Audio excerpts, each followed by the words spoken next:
আরজিকর হাসপাতাল যেখানে এই নৃশংস নির্মম ঘটনাটি ঘটেছিল তার ঠিক উল্টো দিকেই একটি বস্তি অঞ্চল, সেখানে অভয়া ইউথ ফোরাম এবং West Bengal junior doctors front তাদের তরফে আজকের এই দিনটাতে তারা অভয়া ক্লিনিক করছেন।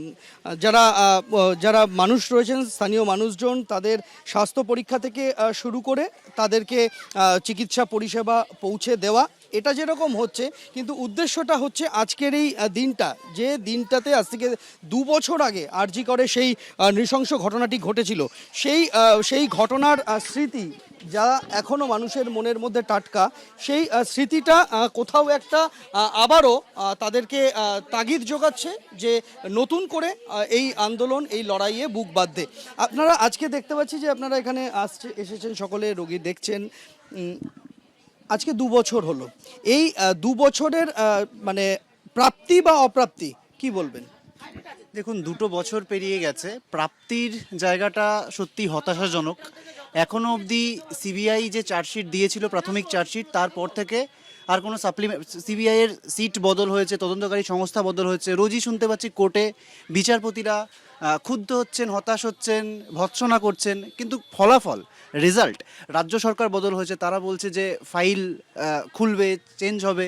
কালকে একটা খবর দেখলাম যে স্বাস্থ্য দপ্তরই নাকি একটা তদন্ত চালাবে, কিন্তু সেই নারায়ণ স্বরূপ নিগম তিনি এখনও মাথায় বসে রয়েছেন।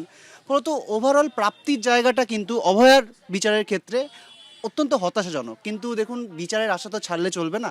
আমরা যেমন মিছিল করছি, সমাবেশ করছি, তেমনি ওই অভয়া ক্লিনিক, এটাও আমাদের প্রতিবাদের একটা ফর্ম বলতে পারেন, উপায় বলতে পারেন, বা অভয়াকে মনে রাখার একটা উপায় বলতে পারেন। আজকে 9ই আগস্ট, এটা আরজিকরের পাশে একটা বস্তি। আমরা বারবার বলেছি যে অভয়া হয়তো বেঁচে থাকলে এই ধরনের মানুষ যারা, মানে এটা এমনই একটা উচ্ছেদের আশঙ্কা মাথায় নিয়ে এরা বেঁচে থাকেন, তাদের যে শারীরিক অবস্থা আরজিকরের একদম পাশে, অথচ তাদের স্বাস্থ্যের এই অবস্থা আপনারা দেখলেই বুঝতে পারবেন কথা বললে। সেই জায়গায় আমাদের তাদের পাশে দাঁড়ানোর একটা চেষ্টা করা, এই জায়গা থেকেই আমাদের আজকের অভয়া ক্লিনিক। আমরা দেখতে পাচ্ছি যে অভয়া ক্লিনিকে ওয়েস্ট বেঙ্গল জুনিয়র ডাক্তার ফ্রন্টের তারা রয়েছেন, যারা সেই সময় আন্দোলনে একেবারে প্রথম সারিতে ছিলেন। কেউ অনশন করেছেন, কেউ প্রতিবাদে সরব হয়েছেন। আমরা দেখতে পাচ্ছি যে স্নিগ্ধা হাজরা তিনি রয়েছেন। স্নিগ্ধা, আপনি তো সেই সময়, সেই দিনটায় অনশনেও সামিল হয়েছিলেন। আজকের এই দিনটা, এটা এই অভয়া ক্লিনিকটা শুধুই কি প্রতীকী, না কিছু বার্তাও দিতে চান আপনারা?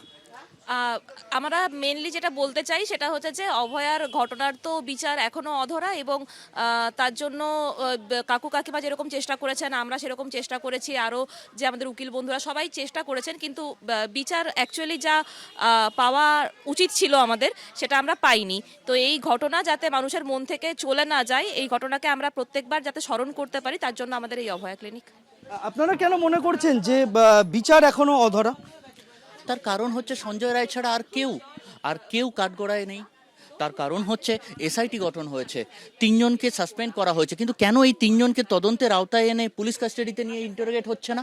কেন আজকে সীমা পাহুজা ম্যাডাম যদি সত্যি কোনো রকম কোনো গাফিলতি করে থাকেন, অথবা ট্যাম্পারিং অফ দ্য এভিডেন্সের সাথে প্রত্যক্ষ বা পরোক্ষভাবে জড়িত থাকেন, তাহলে তাকেই বা তদন্তের আওতায় নিয়ে আসা হচ্ছে না কেন?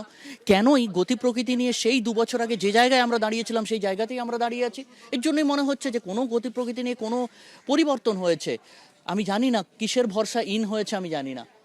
তার যে কারণের জন্য আমাদের বারবার মনে হচ্ছে যে গতি প্রকৃতি তদন্তের প্রক্রিয়া এক জায়গায় একভাবে স্থগিত হয়ে আছে। এবিপি আনন্দ, এগিয়ে থাকে, এগিয়ে রাখে।